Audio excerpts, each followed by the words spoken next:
Assalamualaikum warahmatullahi wabarakatuh. Perkenalkan, saya Raihan Furkani dari Lokal A, jurusan Manajemen dengan NPM 2040401046 dengan mata kuliah kepemimpinan. Di sini saya akan membahas mengenai sifat-sifat kepemimpinan. Kepemimpinan adalah kemampuan seseorang untuk mempengaruhi, memotivasi, dan memungkinkan orang lain untuk memberikan sumbangan efektivitas dan keberhasilan organisasinya di mana mereka adalah anggotanya.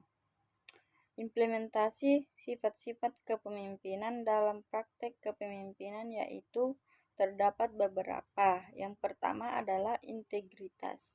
Integritas meneguhkan adanya konsistensi antara apa yang kita katakan dengan apa yang kita perbuat. Integritas sepintas terlihat sepele, namun kegagalan para pemimpin dalam menjalankan roda organisasi atau instansi karena kurangnya integritas yang berujung pada KKN, yang dimana KKN itu adalah kolusi, korupsi, dan nepotisme. Meskipun pemimpinnya cakap dalam berpolitik dan bernegara. Terus ada sifat implementasi sifat kepemimpinan yang kedua yaitu pengetahuan. Pemimpin harus memiliki pengetahuan tentang tujuan asas organisasi yang dipimpinnya, serta cara untuk menjalankan secara efisien, serta mampu memberikan keyakinan kepada orang-orang yang dipimpin dalam mencapai tujuan organisasi yang telah ditetapkan. Terus ada keberanian. Keberanian adalah karakter utama dari seorang pemimpin sejati. Hal itu tercermin dan terlihat dalam perkataan dan perbuatan dan tindakan seorang pemimpin. Terus yang selanjutnya ada inisiatif. Pemimpin harus mempunyai kemampuan melihat apa yang seharusnya dikerjakan, kemampuan menghadapi situasi tanpa adanya sarana atau alat cara yang biasa dipakai. Terus terdapat 6 sifat kepemimpinan. Yang pertama itu mempunyai sifat jujur. Kejujuran merupakan suatu hal yang penting yang harus dimiliki dan tidak boleh dilupakan oleh seorang pebisnis. Dengan adanya sifat ini, kita dapat membuat karyawan kita percaya dan bisa bekerja dengan baik. Setiap pernyataan yang kita sampaikan bisa dipertanggungjawabkan sehingga sifat ini jadi kunci penting buat kita dalam memajukan sebuah usaha. Terus yang kedua adalah dapat membangun komunikasi. Dalam membangun komunikasi yang baik harus kita lakukan ke karyawan maupun pihak eksternal dari bisnis kita. Kenapa komunikasi itu penting? Karena komunikasi yang baik dan benar, karyawan atau pihak lain dapat mengerti pesan yang kita sampaikan sehingga dapat diterima dengan baik. Maka dari itu, dengan membangun komunikasi yang baik tentu akan meminimalisir kesalahpahaman atau miskomunikasi. Terus yang ketiga adalah mampu bersikap adil. Sifat kepemimpinan selanjutnya, kita harus bersikap adil terhadap karyawan kita. Karena dengan bersikap adil menandakan bahwa kita tidak membeda-bedakan karyawan dengan yang satu dengan yang lainnya, sehingga tidak menimbulkan kecemburuan sosial yang dapat menyebabkan kehancuran tim.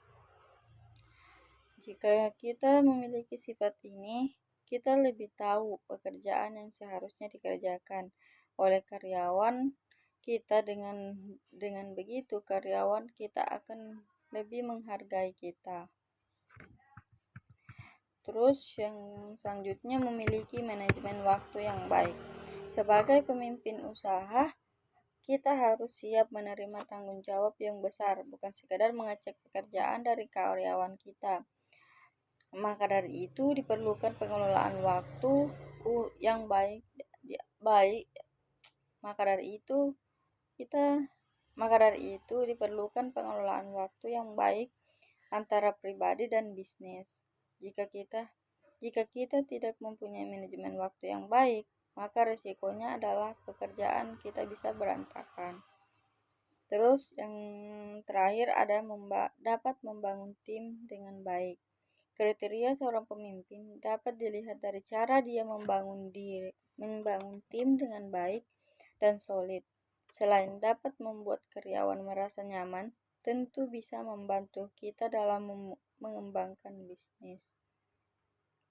Cara yang bisa kita lakukan untuk membangun tim yang solid dan dengan cara yang bisa kita lakukan untuk membangun tim yang solid, kita bisa memulai dengan membicarakan hal yang menarik seperti tentang musik, film, dan apa yang dia suka. Atau kita bisa mengajak karyawan kita untuk makan bersama. Terus yang terakhir selanjutnya ada dalam menjalankan usaha, kesalahan yang dilakukan satu bagian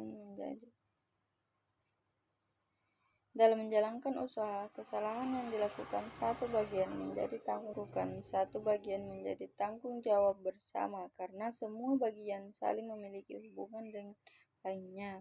Dengan melemparkan kesalahan kepada karyawan dan tidak mencari solusi yang tepat tentu saja bukan contoh sikap kepemimpinan yang benar. Nah, dalam membangun usaha dibutuhkan tidak hanya sekadar modal saja, melainkan keahlian lainnya seperti soft skill dan hard skill. Ditambah perkembangan teknologi bisa membantu usaha kita semakin maju. Misalnya sekarang sudah ada software untuk memudahkan dalam pembukuan keuangan, pencatatan stok barang, warehouse management system, point of sales atau POS, dan banyak lagi software pendukung. Mungkin itu saja yang dapat saya sampaikan, lebih dan kurangnya mohon maafkan. Billahi taufiq wal hidayah. Wassalamualaikum warahmatullahi wabarakatuh.